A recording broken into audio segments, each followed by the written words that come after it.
I'm pretty new to the AAC, but I do have some background in issues that matter to you guys. I was in the Civil Litigation Department for 10 years at the Attorney General's Office representing the state in very similar cases. I've represented ADC, Wendy Kelly on down, varieties of cases. I worked a lot on the executions we had in March and April. I'm glad that's over. Just because the work sucked. No political statement about executions. So I know some stuff, and since I've been here, we're trying to figure out. I'm trying to get the lay of the land, and one specific issue related to jails has really been brought to my attention in a big way in terms of risk management, which is what I care about. We care about helping you any way you need help, first of all, but what we're doing when you're not directing what we're doing is trying to figure out ways to limit your exposure, keep you out of court, and even more importantly than that, make sure that when you land in court, we've got the best chance possible of avoiding liability for you. So I asked for time today to speak to you about first appearances. I have talked to the sheriffs about this, I talked to county judges about it, and I've talked to many folks individually. So I'm sorry if I've already talked to you. I'm finding that many counties and jails are doing really well on this issue, which is wonderful to hear. But if there's 2 counties in the room that need to hear this today, it's worth the 40 minutes that they've given me. Because as you'll see when I get into this, you've got potential, $1 million or more exposure for a relatively minor problem because of a really clever and unfortunate cottage industry that's developed pretty much in Arkansas as a result of our favorite plaintiff's lawyer in Arkansas. I won't name him, but there are cases out there where a couple counties have been hit real hard, and it unfortunately doesn't take too much of a problem for this lawyer to create that type of case, turn it into a class action, and wind up recouping hundreds of thousands of dollars in damages and sometimes even more in attorney's fees because he's super expensive and it takes a lot of work to do a class action, even if it's a relatively small number in the class. There's just a lot of legal work that goes into it, and he tends to ask for $500,000 in fees and get it. So that's why I want to talk to you about this today. There's great materials in the rainwater materials, pages 11 through 18. I've read those materials. They're great. If you're interested in reading them, please do. I've got a PowerPoint that's way simpler because I just want to get a few ideas through to you and make sure you walk away knowing the basics. If you want to know more, please read those materials. They're very good, much more detail in there. And please feel free to interrupt me anytime with questions, comments, whatever. I don't think I need a full 40 minutes, so we should have time for anything you guys want. There's my contact information if any of you want to follow up with me after today to talk about this issue, and it'll be at the end too. Here's the most important sentence I want you to walk away with today. Every detained person, every single one, no matter why they're being detained, criminal, civil, warrant, no warrant, doesn't matter, must be given a first appearance before a judge without unnecessary delay. That's the rule.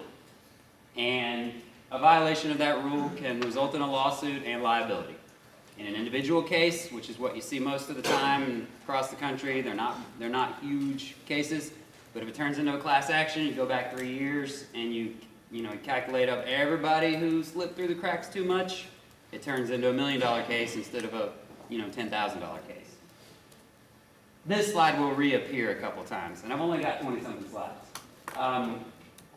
Brief legal summary so you understand why this is something that lets detainees file lawsuits and win. In the 70s, the U.S. Supreme Court announced that you have to have a probable cause determination by a judge to continue to detain someone, and this is when somebody's arrested without a warrant, because with a warrant, there's already been a probable cause determination by a judge. That's the basic rule from the U.S. Supreme Court from which everything flows afterward. Here's the Arkansas rule that is just a reflection, basically, of the rule from Gerstein, the U.S. Supreme Court case. Most of you are probably familiar with this rule. When you make a warrantless arrest, that detainee has to get in front of a judge within 48 hours for that judge to determine that you can continue to detain them. And if they're not in front of a judge within 48 hours for that, actually, they don't have to physically appear in front of the judge for this hearing. The judge just has to make that determination somehow. It can be done without them being present. Usually they are, but it doesn't have to be. It's not adversarial. It's just the judge looking at your evidence, your affidavit of arrest, whatever, and essentially rubber stamping, yeah, that was a good arrest. You can keep holding that person. But it has to be done within 48 hours. I think everybody's doing good on this one. I've not heard of any problems with the 48-hour Gerstein probable cause. It's been around long enough. I think everybody's doing good. That's not where the problem is. Here's where the problem is. There's another rule that every arrested person, even if they were arrested with probable cause determined by a warrant, has to be given a first judicial appearance without unnecessary delay. Nice, flowery, ambiguous legal language that results in lots and lots of litigation. Most states have a rule just like this. There's a federal rule just like this. It applies, just assume it applies all the time. The moment you bring somebody into a jail, detaining them for any reason, they're going to have to be taken before a judge without unnecessary delay. And that's interpreted to mean, essentially, as quick as you can. There's no excuse for saying, well, you know, we could do it tomorrow, but we're going to do it the next day. If you can do it tomorrow, you do it tomorrow. If you can do it today, you do it today. We'll get in. I understand there's a lot of logistical issues involved with this. Believe me, I get it. The problem is the liability falls on the county jail, sometimes individual, the jail administrator, individual arresting officers, whatever. So we got to deal with it, even though we're not necessarily in charge of every aspect of making this thing happen. Here's what happens at that first appearance, even for warrantless, for warrant-based arrest. It's 3 minutes, you know, in most cases. Judge runs through the detainee's rights, and they usually decide bond, release, that sort of thing. It all happens in one time. It's a few minutes. It's over. You're covered. And sometimes they'll bond out or they'll be released. Sometimes they won't be. Whatever. You do whatever the judge says, right? And you most of the time they're going back to your jail probably. But once that first appearance has happened and you've done it quickly, you're good on this issue at that point. Here's the federal rule. It's just like the Arkansas rule. So, you know, ICE detainees and stuff like that, if you happen to have some federal detainees that you're holding on to for the feds, the rule still applies. Here's the rule again. Every detainee without unnecessary delay. All right, here's our problem. If this rule is not followed, liability falls on the jail as the keeper of the keys. And that's just how the courts have decided it. I know you don't get to decide when a judge comes out and gets on the bench and holds court and decides to hold a hearing for somebody. I understand that. Courts tend to sometimes be protective of themselves, and in my personal opinion, this is not the AAC's opinion, or anybody else's, I think this whole area of the law is one where there's too much emphasis put on the jail and not an honest acknowledgement that, you know, courts got to play too. They've got to play fair too for this to really work. But we've, you know, for the most part managed to work around it and succeed anyway. And we've got ideas about that. If you've got difficulties, if you're good on policy and you're good on your conduct and your custom and you're trying to get them in there and the roadblock is the judge or judges, but for that they'd be sailing through, and you've got an issue there, let me know. We'll talk offline. We can try to work through that. How long is too long is there's not a clear answer. Most, you know, the widely accepted time is 72 hours. But that's not in the rule. That's not in U.S. Supreme Court opinion. That's just what we've generally fallen to as the guideline rule of thumb. Get them in there within 3 days of arrest. You're probably okay. The Arkansas Supreme Court in criminal cases about whether evidence would be suppressed or not in 1983 constitutional rights violation cases, but still interpreting this rule has twice determined that 3.5 days was too long. There was a technical rule violation, some confession that happened in the interim was inadmissible, got tossed out or whatever. It ruined the prosecutor's case. But these were not cases brought in federal court under 1983 for violation of their constitutional rights. However, the federal courts cite these cases in those civil rights cases, and it's about the same rule. So basically the rule is 3.5 days or more is at least possibly too long.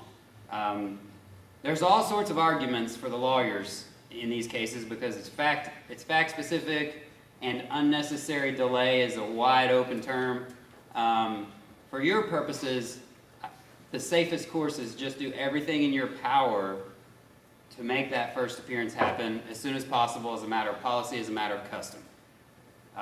If you get hit with a lawsuit anyway and you're doing your best, maybe we can defend it. Maybe even if it's over 72 hours, if it's one, or maybe even if it's just a handful over 3 years and we're looking at a possible class action. We'll do our best. There's arguments to be made, but you can avoid all that concern if you can have a policy and custom and hopefully friendly judiciary that works with you, and just make sure that this is routine. It happens. You get it taken care of. It's not a concern.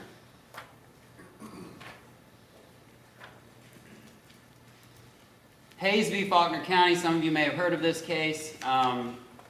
It's one individual defendant, 38 days before a first appearance, and there was liability there. And this is just one plaintiff. This is just one person's detention, and it's just for being detained without that first judicial appearance that takes 3 minutes, right?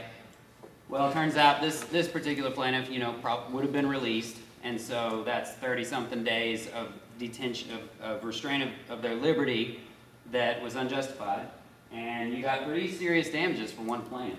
I think it was Judge Billy Roy Wilson, and then the 8th Circuit affirms it, and you got $49,000 against the county and $1,000 against the jail administrator individually. That hurts. And so $50,000, and then on top of that, you got $47,000 in attorney's fees. That's just for a case involving one detainee. Probably less than 100 pages worth of paperwork. I mean, come in, get booked. Here's 38 days later, you've got the court appearance. I mean, this is a piddly little case in terms of the litigation. It's still $47,000 in attorney's fees. So basically $100,000 for one case, one plaintiff, 30-something days. This case kind of hurts because the district courts have since looked back to it. There's a lot of language in it. I just pulled one, quote that should hit home for you guys. Because the county's policy here attempts to delegate the responsibility of bringing detainees to court for a first appearance and ignores the jail's authority for long-term confinement, the policy is deliberately indifferent to detainees' due process rights. Deliberate indifference is the legal standard. You don't really need to know about understanding what that means. The problem here was, the county didn't affirmatively act to make sure that first appearance happened. Maybe they notified the court, hey, we got this guy, he needs to come to court. Then they didn't do anything, court didn't do anything. That's a constitutional violation. You have to do more than just, it's called a will call policy, when all you do is, maybe send a daily list to the courts. You should do that, by the way, that's fine, but don't stop there is the point. You let the courts know, here's who we've got who needs a first appearance. That is a good first step. Then you must do subsequent steps until you ensure that those first appearances happen. And I'll get into this a little more, but the more action you take, the more you document it, the better off you will be if there's litigation. A couple more cases. We've got a 2010 Phillips County case. Just again, one plaintiff, $100 a day in this one. There's some more language about the rule. We're just, the courts are reinforcing that the jail's gonna be liable in this situation. Now, this is the case that, and a couple subsequent ones, but it started here, that make me want to come talk to you guys and make sure everybody understands how important this is. This Moffitt v. Johnson was over 10 years ago. It was filed against Pulaski County and individuals and everything. It was a Pulaski County case, and it morphed into a class action because the plaintiff's lawyer, thought he figured out that not only does my first client here, went too long without a first appearance, it looks like lots of people did. So he turned it into a class action, and when you do that, if the plaintiff's lawyer can succeed, and he's 3 for 3 right now, then they get to go back 3 years and bring in everybody who had an unnecessary delay before their first appearance. And pretty soon you're looking at hundreds or thousands if you're not on top of this rule. And the end result in this case is basically $1 million. And that's a settlement. That's not, that's Pulaski County thought that was a pretty good deal under the circumstances, or they wouldn't have settled. Attorney's fees of over $300,000. And that's not even the biggest number from this lawyer in these cases. Fortunately, in this case, they had written the settlement agreement so that the fees came out of that $950,000. So it really was just $950,000, just almost $1 million. It didn't go over that. I think at the end of the case, after months and months of lawyer work on the class notification and whittling it down and figuring out what they're really dealing with and stuff, they started with thinking they had 30,000 possible violations, and at the end, after settlement, it wound up being a couple hundred. But still, that's more than enough for a class action. You only need about 25 or 30, really. Because if you think about it, what's the purpose of a class action? Efficiency and having, one case that can take care of everything instead of however many. Well, one case, if everybody has the same issue, these are, the class certification is something the lawyers will fight. But assuming it is a class action and that's valid in a case, it makes more sense to have one big case instead of 25 or 30. So, one a month. That's over 3 years. If one's slipping through the cracks a month, you may get slapped with a class action lawsuit. Another class action lawsuit in Arkansas. And by the way, I don't think I've seen any of these class actions on this rule in other states. It's Arkansas, it's one lawyer. This is Phillips County, and this one they settled as well, but they made a mistake and they didn't include fees in the settlement, so they thought they were getting off for $275,000, and they wound up paying another $380,000 in attorney's fees on top of that. We didn't handle this. I don't, but that's, that hurts. Because this is smaller than the Pulaski County case, but you're still talking about over $500,000. And then, somehow, they didn't get it, and he sued him again. Same lawyer, same county. 2 years later, same problem. They hadn't fixed it. Another $210,000. Only difference is this time they made sure they included attorney's fees in the settlement. But that's a huge number for a case that couldn't go back 3 years because that would be into the part they already got paid for, and all the work was already done. He didn't mind including attorney's fees in there because he didn't really have to do any work this time around because he'd already sued the crap out of this county and won. Anyway, that's unfortunate.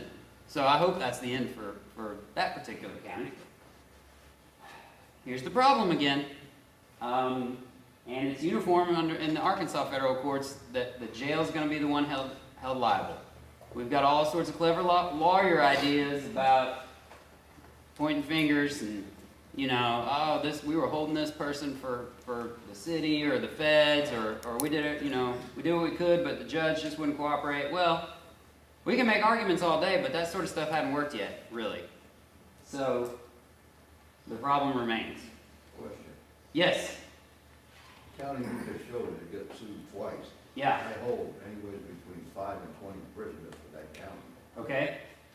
Who's responsible for the rule late? Is it them? Is it me? Keeper of the keys, right? Who is actually physically restraining? Under the law, the person who has custody is the one who is controlling whether that person, literally controlling whether that person can walk out and go home.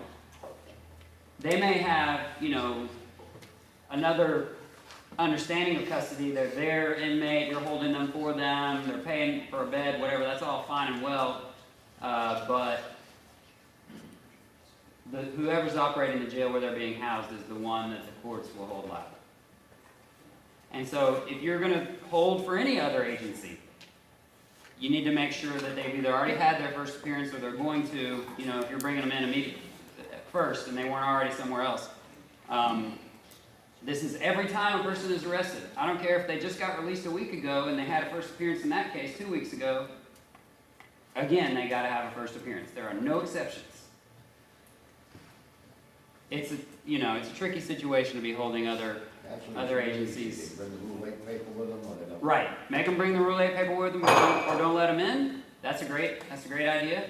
Or if they haven't had their Rule 8 paperwork yet, if they're literally being brought from arrest to you, I'd say you just make sure they understand that your policy is everybody gets a first appearance within 3 days, or you're letting them go. Thank you. Oh, I don't think did I talk about this? Okay, we talked about class actions. I just put a slide up there for emphasis. I think you all understand that this relatively small issue, but huge litigation implications if you're unfortunate. Yes? On your out-of-state people that are being detained, or waiting on their, Out of state? to waive their extradition rights, Right? where would you go to on that? Same rule. They're gonna come before the judge, for their waiver of extradition. But that's not the first appearance to be informed of their rights and have a bond consideration. Is that gonna rely on the turnkey, which would be needed to use my jail, for instance? Yeah. It's not gonna be the county in Missouri that's told us to put a detainer on there. No. They still have to have first appearance. Yeah, under state, federal, and ultimately it's, the right comes from the Constitution and it's just embodied in the state and federal rules. And both rules are written to apply universally. The federal rule applies to all. All persons, Right. no matter what they live, Right. everybody. Just, if there's some exception out there, we hadn't figured it out yet, you should proceed as if there's no exceptions. There's two issues on it. One is illustrated by that. Every person means every person regardless of what category they're in. So if they came in within the last 24 hours, they ought to be on the list or they're going to court, period. It don't matter. We don't care what they do over there. We don't care if the judge says, sir, I hate it for you, but Missouri is making you stay over here. See you. We don't care. They have to go. But what if the judge says, don't, no, he won't see you? Go to a different judge. That's number two. The other problem is judges not cooperating. Well, believe it or not, judges don't want to follow the law because they got all kinds of reasons. One is like if they're in there for child support enforcement and they got, he's already seen them half a dozen times. He's sick of them. He don't want to talk to them. Teach him a lesson, never forget. Let him cool his jets. Purge himself from contempt. Still got to go Rule 8.1. Period. The problem is, many times the judge already dealt with them, doesn't want to see them again. Take them to a different judge. This is why they invented district court judges. District court judges are the ones to do this elementary procedural due process. The whole reason for this is to prevent them making a mistake. That's why procedural due process is out there. Okay? Because he might have paid the bill last night, 10 minutes before the officer came and arrested him and put him in jail. If you can't get before a judge, they don't know. But point number two is you've got to have judges cooperate. Is anybody in there in a county that does not have the opportunity to take everybody in their jail before a judge within 72 hours? Only one time. Raise your hand. Why not? My judge says I don't bring it. Which judge? Well, no, what, is he a district court judge? Why would you take him before a circuit court judge anyway? All of my felonies, all of my 8.1 stuff in front of Well, Shane, we need to talk about that. See, this is why we're bringing this up. If I've we're got a looking slide about for, Sorry. if your system is clogged up, this is the law. The judge can't change his law. And they put it on the keeper of the keys. In other words, it's our problem to solve, not the judge's problem to solve. If the judge is the problem, then we have to deal with that. No problem. We've been hauled before the Circuit Judges Association and the District Judges Association because they don't like this. It don't matter whether they like it. If you do not have a judge to take everybody before every 72 hours, then we need to fix that. Period. And then the only other problem is if you're excluding somebody from that rule, then you need to stop that and fix that problem. Period. Once we've done those two things, there's no more problem. Sorry, I just wanted to interrupt. Agree completely with all of that. There's a question. There's another question? Yes. Yes, like Monroe County, we got two judges we can pay on for these. Both of them made it clear to us in the past month, so if they won't incorporate things like this, we'll do it on their time, and they'll get done. This Okay. is why you have us. Let us be the bad guy. You can't afford to be the bad guy. You live in that county. It's a political entity. You can't get out of sorts with your judge. Right. Let us be the bad guy. That's what you pay lawyers for. It's like, we take your grief. We can do that. We have no problem going, judge, say, read this case. There are specific things we can do and you can do. We're working the judge angles broadly. We're working with the administrative office of the courts to try to get the judges trained on this, to teach them the law, which is kind of weird. We're trying to teach judges the law. We went through it in one of the big counties earlier this year. I don't know how many meetings with all the judges, their administrative law judge, and finally convinced them that this was the rule, and they had to help with a system that ensured that some judge was available at enough times to where everybody could get, and it worked out finally, but it took a lot of, it was very headache inducing for months, but it worked out. Sometimes it's a painful process to bring the judges around, but there's things we can do. Before that, let me just fill in the blanks before judge problem. You need a written policy that ensures that as a matter of county policy, you're going to comply with this basic rule. It doesn't have to be multiple pages or whatever. It can just be that everybody will, every detainee will be given a first judicial appearance without unnecessary delay. I mean, it could just literally be one sentence. But it could also be more detailed, and I've got copies of a detailed rule that a county has done that you can look at if you want to. Next step is, I don't care what your judge situation is, you transport those detainees to court, unless you got video arraignment, which would be great. But if you're transporting, you transport them, even if you know that judge has already told you they're not going to see them. You transport them anyway, you put it on your transport logs, you let the judge know they're coming.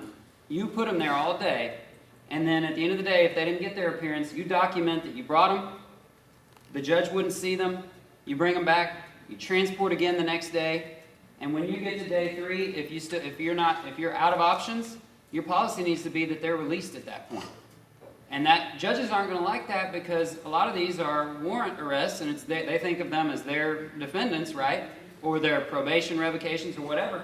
But they got to learn that they got to do their part, or you're not going to hold them because you're going to be the one liable for it.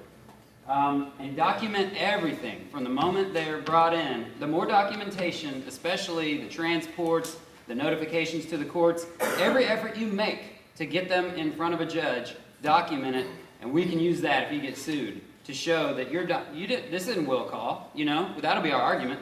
You did everything you could, there's only so much that you can do and you did it all. And maybe that argument wins if you have good documentation, if you're transporting them every day, especially if you're generally as custom releasing them after 3 days. If it's happening a lot, somebody slips through the cracks, you probably don't have a policy custom problem then. You may just have one plaintiff. That's not a problem. It's not going to be a class action. If your policy's good, your custom's good, and you're doing everything you can. Now let me say, the Arkansas rule for circuit judges and district judges, I know there's some circuit judges who think I want to be the one to hear my warrants. But Mike's exactly correct. District judges have that authority if the judges will agree to it. They have to be appointed under the rules in that district. It's not automatic. Many of them already are, maybe most. But there's a rule that the judges come together in a judicial district, they talk about it. If a majority of them agree, the administrative judge of that judicial district does a little order and cites this rule, and suddenly your district judge or all of your district judges, however many you've got, have this authority to do these first appearances and other things. But, what the circuit judges usually want them to handle is this annoying, it's annoying to the judges because it's the same 3 minutes every time and they don't want to spend the time. I understand. They don't want to take the time or whatever. But you have to do it, and so they push it off on their district judges. And then you can go to your district judges who, in many cases, are much more accessible. And another very helpful thing that is out there, and some are using it and love it, is video arraignment. These hearings, you don't have to transport for these hearings. If you got the equipment and the judge is willing, they can be done by video, man. It's so much easier. Every judge who comes to the 21st century and decides to try this loves it. Obviously, you all love it because you're not having to transport them, and everybody knows that costs time, money, and it's a security risk. And you can just slide them in front of this phone that has a video screen on it, and the judge pulls up to the one wherever they are. They can be at the beach. They can be at home. It doesn't matter. Do the 3 minutes, you're done. We have great technology for this through the RMF. It's only available for member counties, but it's free if you're a member county. I know 50-something are. We got people working on it. It's super awesome. Sometimes it takes some persuasion with the judges, even though we all know they're going to love it. There's still some out there who are like, screw that, I'm old school, whatever. We could, just like Mike said, we can try to be the bad guy on that, and we're really pushing this technology because it is good for everybody. So it's kind of a separate issue, but it hits right at home with this, because if you got video arraignment available, you're probably not going to have a problem with your judges. They know they can just tell you, I'll flip my screen on at 8 a.m. every day, and 20 minutes later I'm done. Even if they have to go through 7 or 8 of them, fine. And it doesn't matter where they are. It's so easy. It's a real easy way to bring the judges in logistically if you got an issue with judges. The other issues we have to address, that's all the slides I've got, but the other issues we would have to address, by approaching the judges, maybe approaching the administrative law judge in your district, maybe going to the AOC and trying, we're trying to do it statewide if we can. Judges are hard to persuade about this sort of thing. They're hard to persuade about everything, but that's why you got lawyers. Me too. Right. I mean, at the end of the day, if it's truly bad enough, and you've really covered all your bases like you should, and you got a serious problem on your hands and a seriously obstreperous judge, there may even be legal options if that becomes a high-risk case. But let us think about that. You don't go home and start talking about we'll implicate the judges if we get sued. Don't say that. But we'll think about it if it's bad enough. But we'd really love to just work it out. And if the judges hear it enough from enough people, including with video arraignment, they're hearing from their buddies in other districts, I got this equipment, it's awesome, I love it. And then they'll come around and, a few years down the road, hopefully everybody's just doing video for these procedural steps. And no judge cares anymore because it's no burden. And everything's smooth, and we can stop talking about this all the time. Yes? This is my last question. All you want. What is my liability? I have a city in the county that likes to bring people to jail on a warrantless arrest, be it a traffic ticket or a public impact, whatever the case is. And they forget about it. So I do not accept any prisoners that are warrantless arrest anymore. Well, then you're good. Do I have any liability from that city? Not from the point where you're not accepting their inmates moving forward. No, I don't think so. You're not. Are you under any legal obligation to house their prisoners? I mean, only if you had a contract or something where you'd agreed to do something, but not under the ordinary law. We have a contract that they have to pay just how much to pay a day. But we have to house all prisoners in the county because no city jails. Right. But you don't have to because, you don't have to under the law because of that reason. You may have a contract where you've agreed to. And that, hopefully, I don't know, we'd have to look at your contract. But hopefully your contract is that you've agreed to accept them on an individual basis if you want to. And you can say no anytime. It's strictly a cost contract. Okay. Well, then you're good, if that's right. I think, matter of fact, Rainwater law firm defended us with parking, Yeah, cross and county. it's parking, it just doesn't do paperwork. Cross county. So I don't accept their privilege. Right. That's a warrantless arrest. Great instincts right there. What is domestic? Yeah, it's civil, criminal, it doesn't matter if it's child support, domestic, contempt, every detainee. Out of town arrested for domestic battery. That's back to Rule 4.1. Yep. Sir, That's back to Rule 4.1. There's a statute, you gotta basically Remember, we're stuck in the valley, we kind of perceive everybody. But, again, we should be trying to keep them not in jail instead of in jail. There's no reason you couldn't take them and write a citation to appear before the judge and let them go. Under Rule 5.2, the jail administrator can release anybody in the jail charged with a misdemeanor and everybody charged with a felony if they have the prosecutor's approval. You can have standing approval from the prosecutor if you want to. There's a way to get around everything. But we got to know about it so Colin can figure that out. What I'm passing back is the sample policy written policy that I mentioned. I tried to redact so it's not clear what county, but you probably all know anyway. But it's pretty good. I'd say if this policy, it's probably too long. You don't necessarily need this level of detail. But if you do these basic things, jump through these steps, document, release it on day 3 if you're not getting in front of a judge, I think you're good. And if you want to draft something, detailed, you can look at this as a good example. This county went through the ringer and came out with this. But Colin, you did say that if they signed the PC, you got the judge's signature? On the probable cause, on the 48-hour, if you've got a warrant, or even if you get the warrant afterwards, after the arrest, What about the probable cause? that's fine. Then you don't have to have the probable cause hearing, but you still have to have the first appearance hearing within 72 hours. You can't get out of that. There's 2 obligations. Okay, Two separate obligations. Sorry, we had a question. The question was, what if you get probable cause determined by a judge, whether by warrant before the arrest or even, you affidavit of arrest, warrant after the arrest within 48 hours? Are you good? No.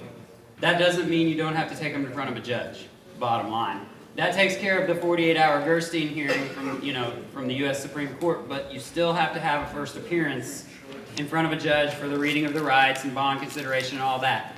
So just continue to keep in your mind that probable cause is not the issue here. Whether you've got it or not, they got to get in front of a judge without unnecessary delay. Does that answer your question? Yes. Okay. That's why you get 72 hours, weekends, Weekends count, if that's your question. It's real time. And holiday weekends count. And we have a number of counties that have... Well, just don't even, I say just ignore, no, I don't think anybody has a problem with the probable cause hearing, so I almost wish I wouldn't even mention it. The real issue is a real first appearance hearing within roughly 72 hours, and you can do it on the weekend if you have that connection with your judges. There are counties that have a district judge who holds court on Saturday or Sunday or both, or a holiday Monday, just to do first appearances because they understand. They got nice judges. Right, and there are nice judges and there are less nice judges. Yes, sir. I know. We have circuit court every Monday, okay? Right. So anything comes up, we get that. You're gonna get first appearances on Monday for weekend arrests. Right. But what if you get arrested on Tuesday, you don't have a court case on Monday? You still gotta get them back in there and do a first appearance within the 72 hours. Yes, you've got to try to find a way to have at least one more day, Thursday or Friday. So you're never going more than 3 days, and that's going to require action from a judge or judges. If you've only got court once, the question is, what if you only have court 1 day a week? Well, then you're in technical violation of the rule anytime someone's arrested and detained the day after court or the next 3 or 4 days, and they're held all the way till the next court day. Even on a warrant arrest. Yes, even on all detentions. It doesn't matter about, they may not need that 48-hour Gerstein, probable cause, but they still got to have that first appearance without unnecessary delay. Now, we can try to argue that that the delay was necessary from your perspective because court's only held once a week, but you need to affirmatively try to change that, try to educate the judge. We can help, and hopefully it's a much better situation if you've got court 2 or 3 times a week. Really, 3 is what you really need minimum, but one's not enough.